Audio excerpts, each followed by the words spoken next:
Si no pedimos perdón por un pecado que hemos cometido, Dios no lo puede perdonar, porque Dios perdona aquello por lo cual pedimos perdón. Pero Dios también toma buena nota de aquellas cosas buenas que hacemos que a lo mejor no han sido vistas, no han sido reconocidas, nadie te ha dado las gracias, las has hecho y han quedado ahí como en puntos suspensivos, ¿verdad? Pero sin embargo Dios ha tomado buena nota de cada una de ellas. ¿Cuántos dicen amén? Si uno analiza objetivamente la vida del Señor Jesucristo, uno dice, Señor, tanto sacrificio, tantos milagros, tantas curaciones, ¿para qué? ¿Cómo te pagaron? ¿Cómo reaccionaron a la hora de la verdad todas aquellas personas que tú sanaste, que tú liberaste, que tú les cambiaste la vida? Bueno, sinceramente, al pie de la cruz no vemos a Lázaro, que vivía al lado. Betania de Jerusalén está como de aquí al barrio de la Salud o menos.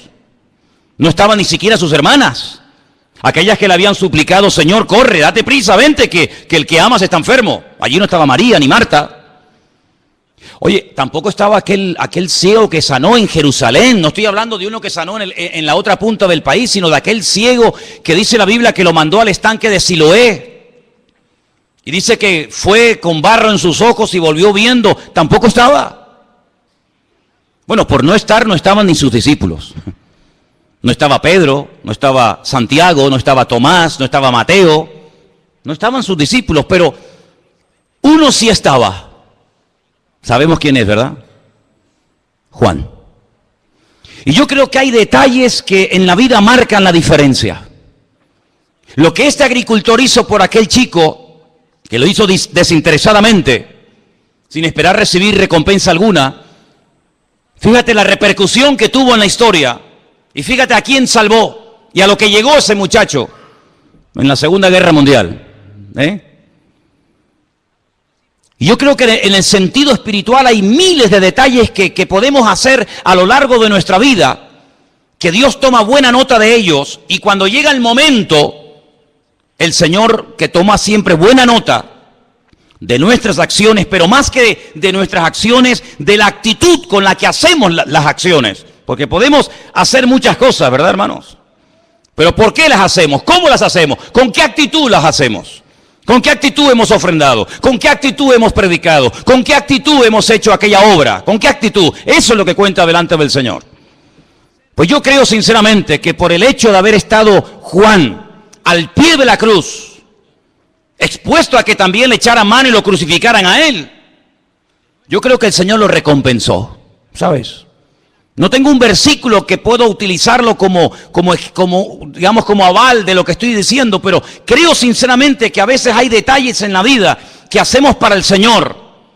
Porque todo lo que hacemos en la vida, dice la Biblia, que tenemos que hacerlo no solamente en el nombre del Señor, sino para el Señor. ¿Cuántos dicen amén?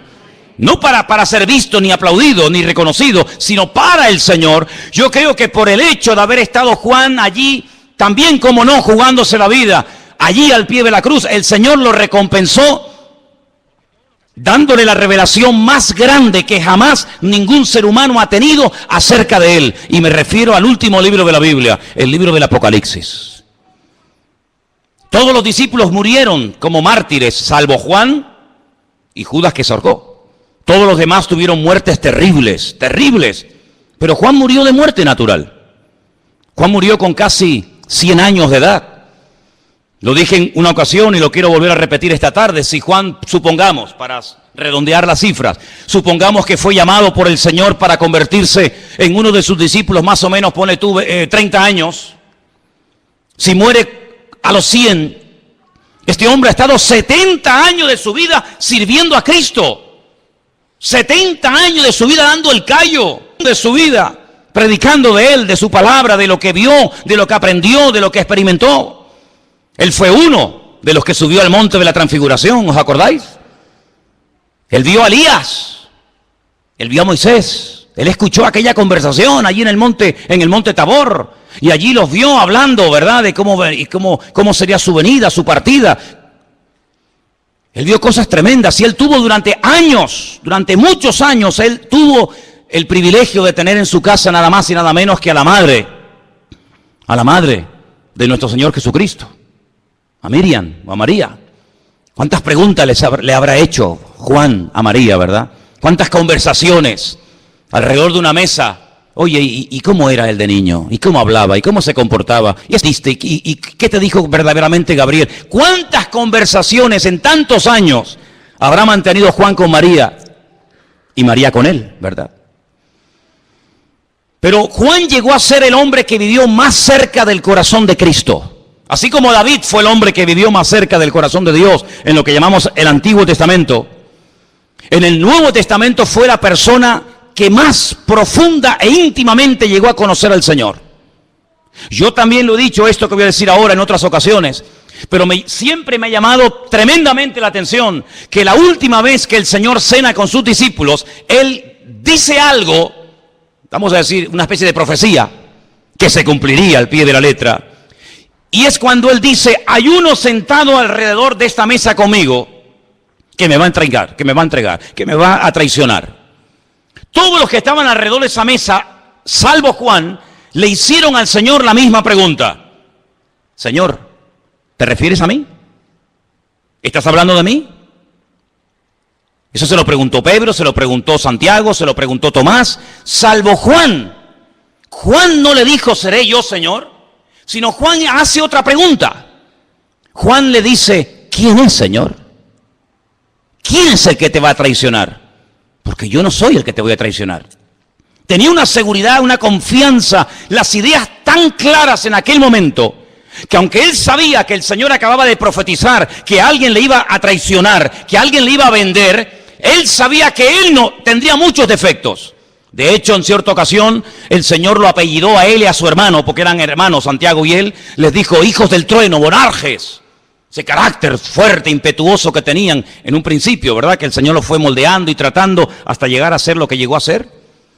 Pero él, a pesar de los muchos defectos que como cualquier ser humano podía haber llegado a tener en su vida, él sabía que él nunca iba a vender al Señor. Él nunca iba a traicionar al Señor. Por lo tanto, él le dice, Señor, ¿quién es? Y él fue el único que recibió por revelación directa del Señor quién era el traidor. Y le dijo, fíjate bien lo que voy a hacer. Al que yo le dé pan mojado en vino, ese es. Jesús moja pan en vino y le dice a Judas, Judas, toma. Lo que tengas que hacer, hijo, hazlo pronto. No lo retiene, no le dice, no, espérate un momentito, vamos a... Sino dice, date prisa, vamos a cumplir ya las profecías, date prisa. Así que Juan sabía perfectamente que el traidor no era ni Pedro, ni Santiago, ni él, sino que era Judas Iscariote. Y él fue allí al monte de la calavera y allí estuvo hasta el último momento y él dio testimonio de que Jesús en la cruz no se desmayó, no sufrió un desvanecimiento, sino que él murió. Dice, y mi testimonio es verdadero. Yo vi cuando le traspasaron el costado que salía agua y sangre. Y yo estaba allí al pie de la cruz. Él llegó a conocer al Señor de una forma tremenda. Sabemos que él fue una persona que el Señor lo utilizó a la hora también de escribir y de divulgar el Evangelio. El Evangelio según San Juan, ¿quién no lo ha leído? ¿Hay alguien aquí que no ha leído todavía el Evangelio según San Juan? Pues no sabes lo que te estás perdiendo. Un Evangelio precioso, ¿sí o no? Un Evangelio maravilloso. Empieza más o menos igual que el Génesis. Bereshit hayá, en el principio era la palabra y la palabra era Dios. Y fíjate que su evangelio es un evangelio tan diferente a los demás, que cuando estudiamos los evangelios, al de Juan siempre se estudia aparte, porque las características que contiene el evangelio de Juan son totalmente diferentes a las que tiene Mateo, Marcos y Lucas. Él escoge 7 milagros, como también nos ha enseñado en otra ocasión. Él escoge a propósito 7 milagros que no los llama milagros, sino los llama señales. Y a través de esos 7 milagros o señales, él intenta presentar a Cristo de una forma variada, lo más completa posible, para que la gente se haga más o menos una idea de a quién adoramos, a quién servimos y quién era realmente el Señor.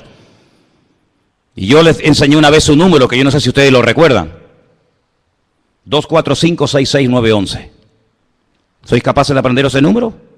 Facilito, ¿no? 245-66911. A ver. Ya está.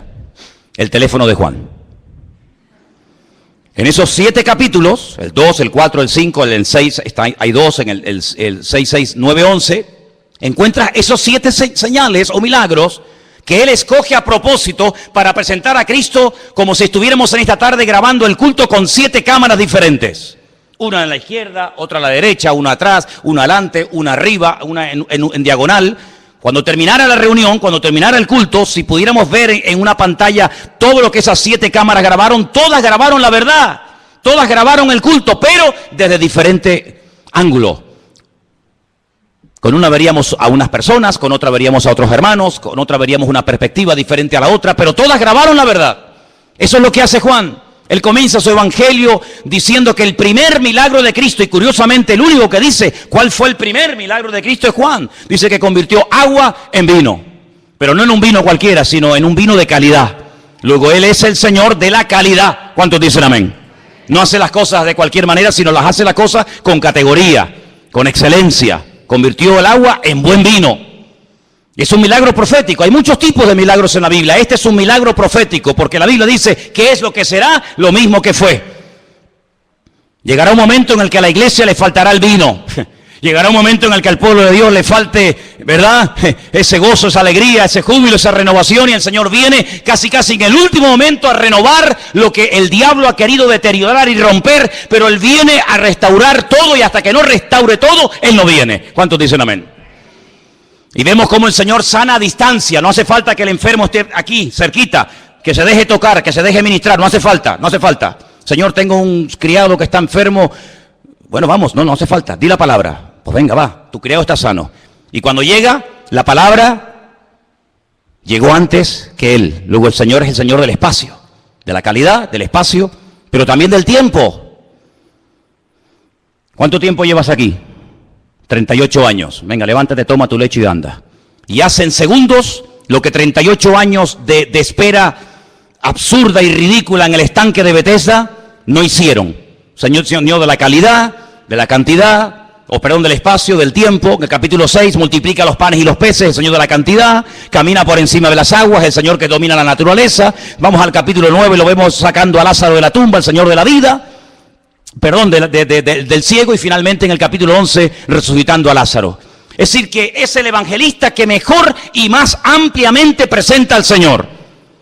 Y uno dice, después de haber estado 70 años sirviendo al Señor, después de haber estado predicando el evangelio 70 años, ¿queda algo todavía por decir de Cristo? ¿Queda algo que por descubrir del Señor? Por supuesto, no te quepa la menor duda. Si hay alguien entre nosotros en esta tarde que piensa que por mucho tiempo que lleves en la iglesia, por mucho tiempo que lleves convertido, ya lo sabes todo, te equivocas. Aún estamos en pañales. Todavía hay mucho camino por recorrer, hay mucha revelación por recibir, hay mucho conocimiento por adquirir, y todavía no conocemos ni la 10ª parte de lo que Él es y de lo que Él es capaz de hacer por nosotros. ¿Cuántos dicen amén? Aún faltaba el Apocalipsis, amigo. Ay, amigo. Si te quedas sorprendido con los 7 señales o milagros de San Juan, cuando te vas al Apocalipsis, ahí te pierdes. Allí dice, Dios mío, qué grande tú eres. Por ejemplo, en el capítulo 1 hemos leído esta tarde que el Señor se presenta y le dice, por ejemplo, en el versículo, vamos a leer si queréis a partir del versículo 4. Juan escribe un mensaje a 7 iglesias que están en Asia Menor. Y lo primero que les dice es, del que era, o del que es, del que era y del que ha de venir. Y aquí hay un juego de palabras que no se aprecia en español, pero él juega con el verbo ser. Ajobé, Bejayá, Beyabó. Hay un juego de palabras con el verbo ser. Si era, es que es, y si es que será. En hebreo no existe el verbo ser en presente. No existe el verbo ser. Hay 2 verbos en hebreo que no existen. El presente del verbo ser y el verbo tener. No existe verbo tener en hebreo. No se puede decir yo tengo, utilizando una forma verbal, presente, pasado y futuro, sino que se emplean letras para convertir esas letras en pasado, en presente, en futuro, o en algo temporal, porque lo que yo tengo es algo transitorio. ¿Qué tienes tú? Un coche, mañana te lo pueden quitar o robar. ¿Qué tienes tú? Una casa, mañana se puede quemar. Luego, el tener es algo tan absurdo, sin embargo, nos apropiamos de lo que creemos que somos y de lo que creemos que tenemos, y ni somos ni tenemos, porque el único que es y el único que tiene es el Rey de Reyes y el Señor de los Señores. No hay nadie más que Él. Pero cuando Él se presenta en el libro de Apocalipsis, dice, es que yo era. Y hay un momento en su ministerio que Él dice, yo era antes de Abraham, y le dicen, pero si tú no tienes ni 40 años, ¿cómo que tú eres antes que Abraham? Claro, ¿con quién te crees que caminaba y hablaba Abraham? ¿Quién te crees que se presentó en la casa de Abraham y le dijo, el año que viene vas a ser padre y tu mujer va a dar a luz? ¿Quién te crees que fue a decírselo? ¿Quién te crees que fue? Adoní, mi señor. Abraham no se postraba ante nadie ni ante nada. Abraham era monoteísta, Abraham adoraba al Dios único y verdadero. Dice, cuando lo vio, salió corriendo, se postró ante él y lo llamó Adoní, mi señor. Qué honor tan grande recibir a mi señor en casa. Y entonces el Señor le comunica la próxima destrucción de Sodoma y Gomorra. ¿Con quién te crees que hablaba David? ¿Con quién te crees que hablaban los profetas del Antiguo Testamento? ¿Con quién te crees que hablaba Isaías y recibía revelación cuando relató su crucifixión? Es como si el Señor le dijera, mira, apunta ahí, escribe. Y le corre el velo del futuro y le dice, escribe cómo voy a ser crucificado, humillado, maltratado, crucificado, muerto, resucitado. Escríbelo. Es decir, él ya era antes del principio de los tiempos, antes de Génesis 1 ya él existía, porque él es eterno. ¿Cuántos dicen amén? Como hombre, como persona, su naturaleza humana tuvo un principio, evidentemente. Pero como Dios, a Dios no lo ha creado nadie. En el principio era el Verbo y el Verbo era Dios. Por lo tanto, él es eterno. En el principio creó Dios los cielos y la tierra, pero ¿quién creó? Dios o Jesucristo. ¿Quién fue? Uno u otro, el mismo. Elohim, el único nombre de Dios que está en plural. El único nombre que está en plural. La traducción literal sería dioses. En el principio los dioses crearon los cielos y la tierra. Y decimos, ¿cómo que los dioses? ¿Cuántos hay? Hay uno, pero ese Dios es plural. Ese Dios se manifiesta a veces como padre, a veces se presenta como hijo, claro. Pero no hay ningún problema en ello, que yo soy padre. Ahora mismo yo soy padre y al mismo tiempo soy hijo. No tengo que desdoblarme, no tengo que dejar mi naturaleza de padre para convertirme en hijo o dejar de ser hijo. No, soy al mismo tiempo padre, hijo, marido, pastor, amigo, lo que tú quieras. Y él se presenta a veces como hijo, a veces se presenta como Dios. No hay ningún problema en ello. No hay ningún problema. Además, si Dios no pudiera humanarse, si el Señor no pudiera encarnarse, entonces no es todopoderoso. Está limitado, quiero pero no puedo. Pero Dios puede hacer lo que quiera, porque Él es el Dios todopoderoso, arriba en el cielo y abajo en la tierra. No hay ninguna limitación para Él. ¿Cuántos dicen amén? Por lo tanto, amados hermanos, cuando Juan comienza a recibir aquella revelación, se da cuenta de que aquel que estuvo con ellos durante 3 años caminando, multiplicando los panes y los peces, caminando por encima de las aguas, era Dios en carne y hueso. Y por eso al final del ministerio dice que todos se postran y lo adoran. Nunca lo habían hecho, pero ese día sí, lo adoraron. Y después de haberle adorado, volvieron a Jerusalén con gran gozo, dice la palabra, ¿verdad? La pregunta es, ¿tú tienes claro quién era Él? Porque hay algunos que no sé, ¿tienes claro quién era Jesucristo? Un gran sanador, un gran médico, un gran orador. Pero aparte de eso, ¿quién era verdaderamente el Señor? Era Emmanuel, era Dios con nosotros. Se metió en un frasco, se limitó, claro, en espacio y en tiempo, como todos los seres humanos. Pero por encima de eso, nunca perdió su capacidad es divina. Es más, cuando un día viene una persona que no se habían visto teóricamente nunca en la vida, Jesús dice, chicos, escúcheme bien, mira, ahí viene un verdadero israelita. Y Natanael le dice, Señor, pero si tú a mí nunca me has visto, si no nos conocemos, dice que no, yo te vi a ti el otro día cuando estaba debajo de la higuera. Y Natanael dice, Señor, dice, no te sorprendas por esto no es más que el principio. A partir de ahora vas a ver ángeles que suben y bajan, suben y bajan, suben y bajan sobre la vida del Hijo del Hombre. Por lo tanto, no te sorprendas, ¿te das cuenta? Así que, amados hermanos, lo vemos a Él, sí, limitado en espacio y en tiempo, pero lo vemos a Él que Él no es controlado por nada ni por nadie. Él es capaz de hacer milagros creativos, de crear de la nada cosas que no existen, de multiplicar los panes y los peces, de caminar por encima de las aguas. Él es capaz de resucitar muertos que hace más de 72 horas que están ya muertos y pudriéndose en un cementerio. No hay problema en ello. Y lo tiene que llamar por nombre, porque si solamente hubiera dicho ven fuera, sale todo el cementerio fuera. Él tiene todo el poder y tiene toda la autoridad. No hay nada que lo limite, absolutamente nada. Él es capaz de bajar al infierno y decir al diablo, dame las llaves, fuera, se acabó. Aquí el que manda, el que controla, el que abre y el que cierra soy yo. Él es el Dios todopoderoso. ¿Cuántos dicen amén? Pero aparte de eso, en el libro del Apocalipsis aparecen títulos que Él recibe. Y por ejemplo, mira este, versículo 5, Jesucristo, el testigo fiel. ¿Sabéis que la palabra testigo y mártir es la misma? El mártir, el fiel, el primogénito de los muertos. el soberano de los reyes de la tierra, al que nos amó, nos lavó de nuestros pecados con su sangre. Bendito sea Dios. Qué maravilloso saber que hay un perdón para los pecados, que el ser humano puede recibir perdón, puede recibir alivio, puede recibir paz a través de la sangre de Jesucristo. Y dicho sea de paso, solamente la sangre de Cristo puede limpiar nuestros pecados. No hay nada que pueda perdonar los pecados, de limpiar nuestra alma, más que la sangre de Jesucristo. No hay nada.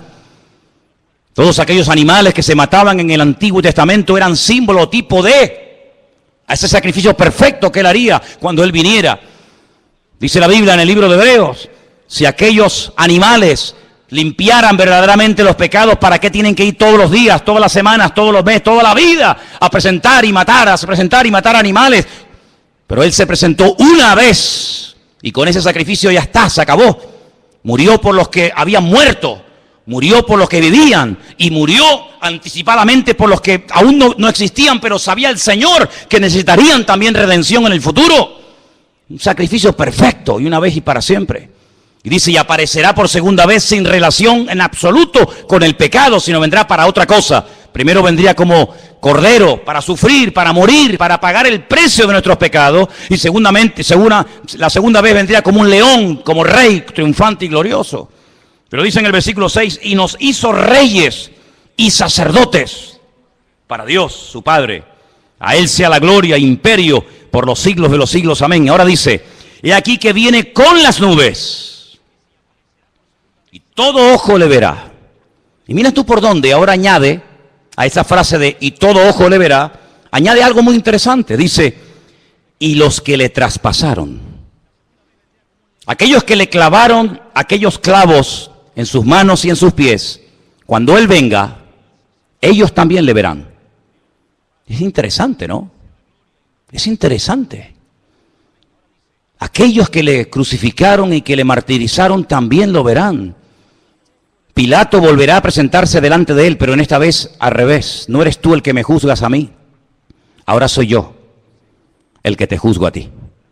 Y aquella pregunta que tú me hiciste hace 2000 años atrás, que no te contesté, ahora te la voy a contestar. ¿Y qué es la verdad? Y cuando Pilato lo vuelva a ver a él en persona, él mismo se responderá, la verdad eres tú, Señor. ¿Cuántos dicen amén? ¿Qué te parece? Y dice aquí, y todos los linajes de la tierra harán lamentación por él. Sí, sí, amén. Y ahora dice, yo soy el alfa y la omega. La alef y la tav, ¿no? Sería en hebreo. El principio y el fin, dice el Señor. Esta palabra, el Señor, no se tenía que haber traducido por Señor, porque la palabra Señor es Adonai. Pero el nombre que aparece es el nombre sagrado de Dios. Ese nombre que forman 4 letras, Yod, Hei, Bad, Hei, ¿verdad? Ese nombre se pronuncia Yahweh. Ese es el nombre que aparece en el texto. Es decir, que aquí está poniendo al mismo nivel, a la misma altura, al Dios creador, con su amado Hijo Jesús. Y dice, el que es, el que era y el que ha de venir. Y ahora aquí aparece un artículo, que es el artículo Él, y a continuación, Todopoderoso. Si usted lee, por ejemplo, el Nuevo Testamento en hebreo, esas dos últimas palabras, el Todopoderoso, en hebreo dice El Shaddai. Pero Él en hebreo no es el artículo. En hebreo solamente hay un artículo, no hay él, no hay la, hay uno solo. Se pronuncia Ja. Solamente hay uno. Así que en hebreo no dice Ha Shaddai, el Todopoderoso, sino dice El Shaddai. Él en hebreo significa Dios. Y Todopoderoso significa Shaddai. Es el único nombre de Dios que se puede hacer con la mano. Porque tiene 3 letras. Una letra que se llama Shin, una letra que se llama Dalet y una letra que se llama Yod. Shin, Dalet, Yod. Y se hace así. Este es el nombre de Dios. Shin, Dalet, Yod, Shaddai. Así que cuando Juan está recibiendo esta revelación, está recibiendo una revelación de Dios, del Dios El Shaddai, que generalmente se traduce por el Todopoderoso, pero que realmente la traducción exacta no es esa, sino es el todo suficiente, más que el todopoderoso. El todo suficiente significa que Él no necesita de nada ni de nadie para ser lo que es. Jesús dijo, ustedes separados de mí no sois nada. Es que yo soy catedrático. Ustedes, separados de mí, para mí no eres nada. Eres un cero a la izquierda. Pero yo, sin ustedes, soy El Shaddai, soy el Dios Todopoderoso. Él no necesita ni de los ángeles, ni de los pastores, ni de la iglesia, ni de Israel, ni de la creación, ni de nada, ni de nadie para hacer lo que Él es, ni para hacer lo que Él hace. Porque Él es todo suficiente. Él no necesita materia prima para crear. Él es capaz de crear con el poder de su palabra. ¿Cuántos dicen amén? Es interesante que cuando Él crea al hombre, lo crea lo más parecido a lo que Él era. Pero hay atributos intrínsecos de Dios que no los transmite al hombre. Hay cosas que son de la naturaleza divina que nunca formaron parte de la naturaleza del hombre, en este caso de Adán. Y es el poder creativo. Dios no se lo confirió, Dios no le permitió al hombre tener poder con la palabra. Pero Dios sí, Dios crea con la palabra, sea la luz. Y la luz se produce.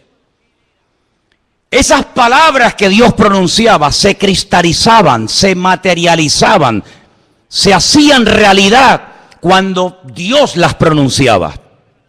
Pero esa palabra que Dios pronunciaba se terminó escribiendo. Así que no solamente Dios hablaba y la palabra se materializaba, sino que esa palabra Dios permitió que se escribiera.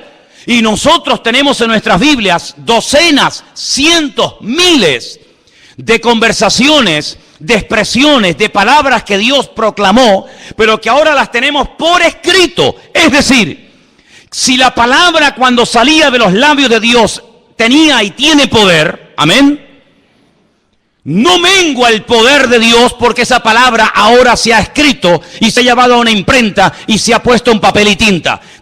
Contiene exactamente el mismo poder que tenía y tendrá siempre.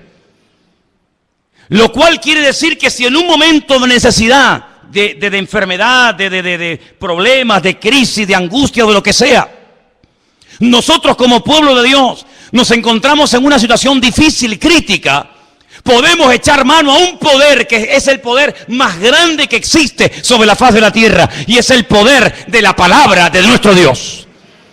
Jesús nos da un ejemplo cuando Él se va al desierto voluntariamente y está allí 40 días permitiéndole al diablo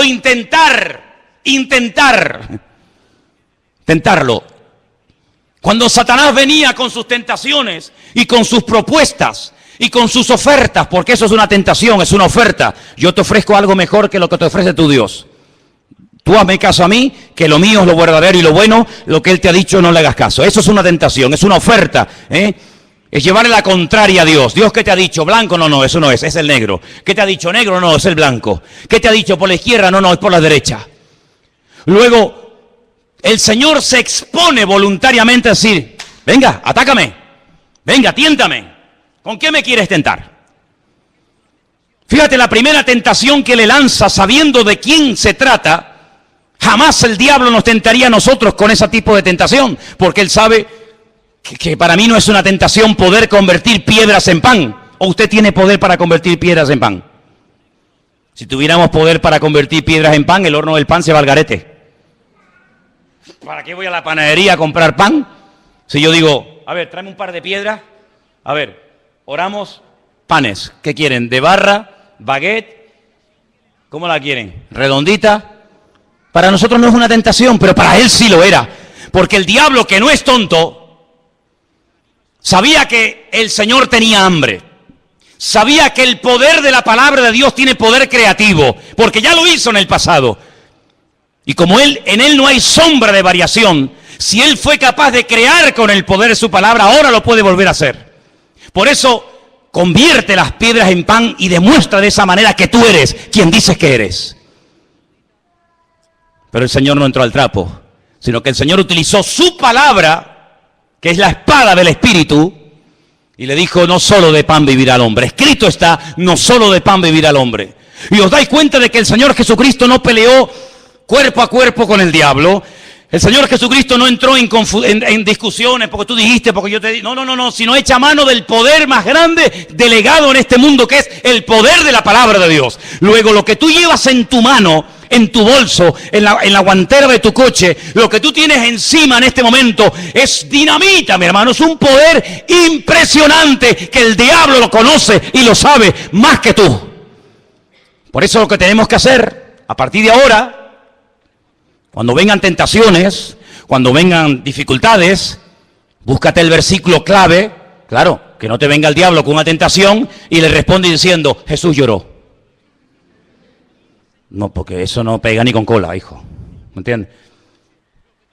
Sino tienes que conocer la palabra y echar mano del tesoro de tu corazón. Y decir, un momento, amigo, que hay un texto que viene ahora de perla, y entonces sacas el texto idóneo y rácata, le pegas al diablo y lo desbarata. ¿Por qué? Porque el poder de la palabra está en ella. ¿Cuántos dicen amén? Qué tremendo, ¿no? Qué tremendo. No me ha dado poder creativo a mi palabra, pero como su palabra mora en mí, cuando su palabra sale de mí como instrumento, tiene el mismo efecto y la misma repercusión en el mundo natural y en el mundo espiritual que en la época del Señor, que en la época del Antiguo Testamento, porque su palabra no ha cambiado. El cielo y la tierra pasarán, pero su palabra siempre permanecerá. Apláudale fuerte al Señor en esta tarde, hermano. La palabra de Dios tiene poder, aleluya. Es la espada de doble filo. La espada de doble filo. ¿Con qué le cortó la cabeza Goliat o David a Goliat? ¿Con qué se la cortó? Con la espada. Lo hirió con la piedra, pero lo mató con la espada. Hay gente que sabe tirar piedras. A veces no saben a quién apuntan, al que se ponga por delante. Pero si tiras piedras contra el enemigo, recuerda después utilizar la espada del Espíritu, porque la piedra era para tumbarlo, pero la espada era para rematarlo. Y eso es muy importante, que en la vida cristiana no dejes cabos sueltos. No digas, ay, ya no voy a fumar más. Señor, soy libre, pero tienes el cartón de Winston ahí dentro de la mesa noche. Le has pegado una pedrada, te sientes fuerte, estás eufórico, hoy estás subidito de fe, vas por la vida sacando las plumas del pavo real y sales del culto que me voy a comer. Sí, pero allí tienes en el cartón lo tienes allí en la mesa noche, y llega un día, un bajón, te critican, te sale mal el negocio, no te salieron las cosas como tú esperabas, y entonces dices, bueno, total, una vez el Señor sabe, y ahí lo tienes. ¿Por qué? Porque hay que utilizar la espada y rematar la faena. Y nunca mejor dicho. ¿Cuántos dicen amén? Ahora fíjate qué interesante. El Todopoderoso. Ese Dios todopoderoso, todo suficiente, que no necesita de nada ni de nadie, se humilla y se rebaja de tal manera que llega a pedir oración a los que él creía que eran los más espirituales del grupo. Pedro, Jacobo, Juan, ¿podéis orar por mí esta noche? ¿Nosotros por ti? Sí, porque hoy, en esta noche, en este momento, mi alma está triste hasta la muerte. ¡Qué humildad del Señor! ¡Qué humildad de pedir oración! El infierno estará lleno de soberbios y de orgullosos, que no quieren reconocer ni dar su brazo a torcer, que ya se pueden estar ahogando, ya se pueden estar hundiendo, pero siempre dan la imagen de que yo puedo y de que yo controlo. Sin embargo, el mismísimo Señor Jesucristo dijo, hoy pido oración. Hoy no voy a orar por los enfermos, hoy no voy a orar por ustedes, hoy les pido a ustedes que oren por mí. Y para entrar en Jerusalén pidió prestado un burro. Y para poder celebrar el pan y el vino, la Pascua, tuvo que pedir una casa prestada. ¿Y cuántas veces el Señor, hermano, como humano, 100% que era, abre su corazón y a veces hasta le tiene que pedir a una mujer, cosa que en aquel tiempo era algo terrible, y encima samaritana, decirle, me das un poco de agua, porque dice que venía cansado del camino, porque venías desde Jerusalén subiendo hacia Galilea. Y la mujer se le queda sorprendida diciendo, ¿quién tú? Tú, judío, hombre, varón, a mí, samaritana, pedirme un vaso de agua, cuando primero hombres y mujeres no se hablan nunca, ni en público ni en privado. Segundo, soy samaritana, tú eres judío. Sabes que entre nosotros hay un pique que no nos podemos ver en pintura, ni nosotros a ustedes, ni ustedes a nosotros. ¿Cómo me pides a mí un vaso de agua? Y el Señor, en vez de entrar en esa polémica absurda y ridícula, le dice, es que yo te estoy pidiendo a ti un vaso de agua. Pero si tú supieras quién te lo está pidiendo, tú a él le pedirías agua viva. Y ahí comienza una conversación que todos conocemos, que fue una conversación tremendamente interesante, donde al final termina el Señor descubriendo su corazón, pero de una manera tan maravillosa que le dice, vete y tráeme a tu marido, que quiero hablar también con él. Y le dice, Señor, es que no tengo marido. Bien has dicho, mujer, porque ya llevas 5, no sé si es que te los comes, si los pones en la picadora y los trituras, yo no sé lo que haces con ellos, pero ya has tenido 5, 5, y el que ahora tienes tampoco es tu marido. Eres una ladrona que va saltando de cama en cama, robándole los hombres a las mujeres casadas. Por eso te vienes a las 3 de la tarde, al pleno sol del día, para que las mujeres no te vean. Pero yo estoy aquí esperándote. Pero yo no he venido para condenarte, yo he venido para darte vida, y para darte vida en abundancia. Qué tremendo, hermanos. Ese Dios todopoderoso se rebaja y nos pide a nosotros, los seres humanos, que estemos con Él una noche orando por Él, que le demos un vaso de agua, que le abramos la puerta de nuestra casa para poder celebrar la Pascua, y tantos detalles. La cuestión está en que en este libro del Apocalipsis, Juan nos va a presentar al Señor de una forma tan impresionante que no hay en toda la Biblia, desde el Génesis hasta el Apocalipsis, no hay un libro, juntándolos todos, que te aporte tanta revelación, tanta sabiduría, tantas cosas interesantes de su naturaleza y de su carácter, como en el libro del Apocalipsis.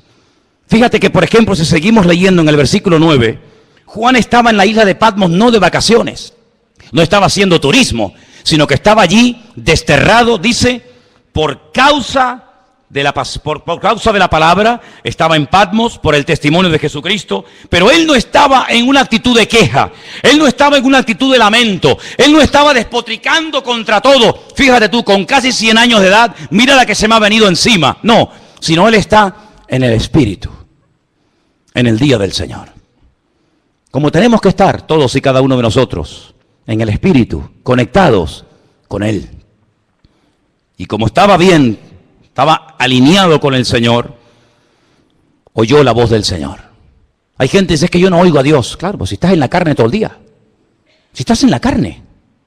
Si es que apenas oras, apenas te congregas, apenas sabes algo de la Biblia. ¿Cómo te va a hablar Dios a ti? Es que aunque te hable no te enteras, porque estás en otra frecuencia. Pero mira cómo a este le hablaba y oía. Mira cómo a este le habla y sabe que es el Señor. ¿Por qué? Porque estaba en el Espíritu. No estaba despistado, y mira que tenía motivos para quejarse, para lamentarse. No, él estaba en línea con el Señor, y el Señor le habla, y entonces el Señor le dice, yo soy el alfa, el omega, el primero, el último, y le dice, escribe en un libro lo que ves, envíalo a las iglesias que están en Asia, y ahí menciona las famosas 7 iglesias del Apocalipsis. Pero en el verso 12 dice, y me volví. Luego el Señor estaba hablando detrás, y él se tuvo que volver.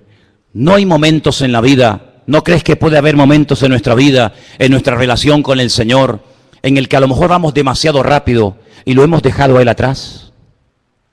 Porque vas a ver más adelante, si lees en el capítulo 3, que hay una iglesia que empezó el culto. Empezó el culto como nosotros esta tarde, cantando, alabando a Dios, un mensaje, una predicación, tal vez un testimonio, yo qué sé. Y dice la Biblia que el Señor se presenta a esa iglesia y está llamando a la puerta y dice, oye, que si alguno oye mi voz y abre la puerta, entraré a él, cenaré con él y él conmigo. Y si habían dejado al Señor fuera y había comenzado la reunión y la iglesia no se había dado cuenta de que el Señor estaba fuera, mi pregunta es, ¿a quién le estaban cantando entonces? Luego existe la posibilidad de estar cantándole al aire. Existe la posibilidad de haber perdido la gloria, la presencia del Señor por el camino y no haberse ni dado cuenta. Porque no es el primero ni el último caso de personas que incluso iban a la guerra creyendo que Dios iba con ellos y ya yo hacía mucho tiempo que no estaba con ellos. ¿O qué te crees? ¿Que Dios está contigo porque lees la Biblia y vienes aquí? No, es mucho más serio que eso.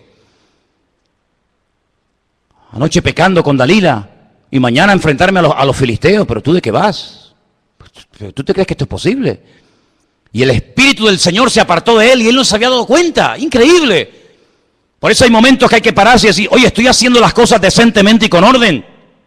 Estoy obedeciendo al Señor, porque el Señor me está hablando, pero la voz la oigo allá atrás. No me está hablando delante, luego Él va adelante y yo le sigo, sino que me está hablando y me tengo que dar la vuelta y decir, uy, pues si el Señor está allí. No tuvo que volver un día su madre y su padre, José y María, a Jerusalén, porque lo habían perdido, ¿sí o no? Si no, es que perdieron al niño. No, yo creo que el niño no se perdió, yo creo que los padres eran los que estaban perdidos.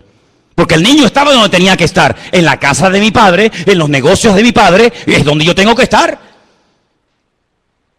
Se volvió, y entonces cuando se volvió para ver la voz, esto es muy interesante, porque las voces no se ven, las voces se oyen. Pero ocurre exactamente lo mismo que en el monte Sinaí. Cada vez que hay una revelación espectacular de la gloria del Señor, los sonidos se ven, no se oyen, se ven. Dice que ellos vieron en el monte Sinaí, ellos vieron el sonido de la trompeta. Y no es un fallo de traducción, porque volvemos otra vez al Apocalipsis y dice, me volví para ver la voz. Es interesante notar, ¿no? ¿Qué nivel, qué dimensión de revelación hay que se puede incluso ver hasta el sonido? Porque el sonido se puede ver, pero no con el ojo humano. Pero en ese nivel de relación sí se puede ver. Y dice que vuelto vi 7 candeleros de oro. Esto es muy interesante porque ahora vamos a ver la explicación. En medio de los 7 candeleros, a uno semejante al Hijo del Hombre, vestido de una ropa que le llegaba hasta los pies, ceñido por el pecho con un cinto de oro. En su cabeza y sus cabellos eran blancos como la lana, como blanca lana, como la nieve, sus ojos como llama de fuego, sus pies semejantes al bronce bruñido, refulgente como en un horno, y su voz como estruendo de muchas aguas. Esto está muy bien. La descripción del Señor que se le está presentando en Patmos es impresionante. Nunca Juan lo había visto así. Nunca lo había visto así. Lo había visto desfigurado, lo había visto comiendo, lo había visto predicando, lo había visto echando fuera demonios, lo había visto sanando enfermos, lo había visto caminar por encima de las aguas, lo había visto de muchas formas, pero nunca lo había visto de esta forma, nunca.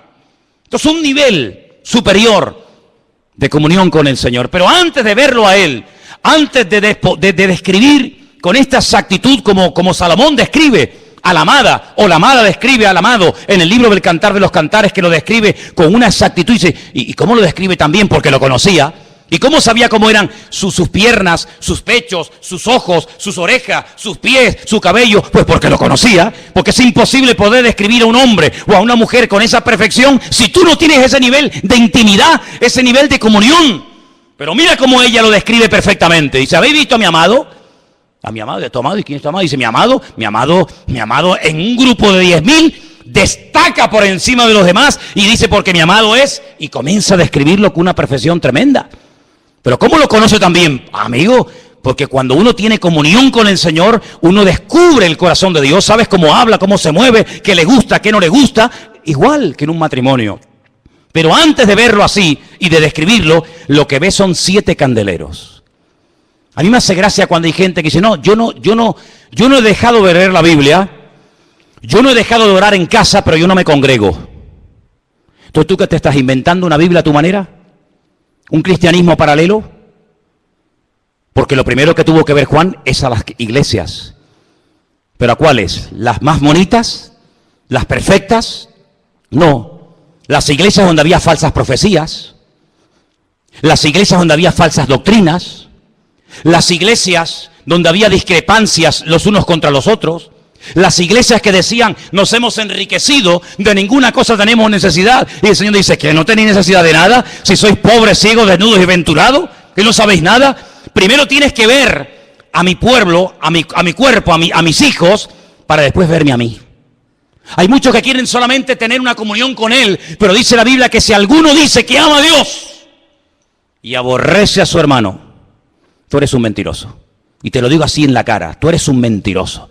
¿Usted ama a Dios y no puedes ver a este en pintura? ¿Y no puedes ver a esta en pintura y cuando viene por aquí te haces el loco y vas por la otra calle para que no te vea?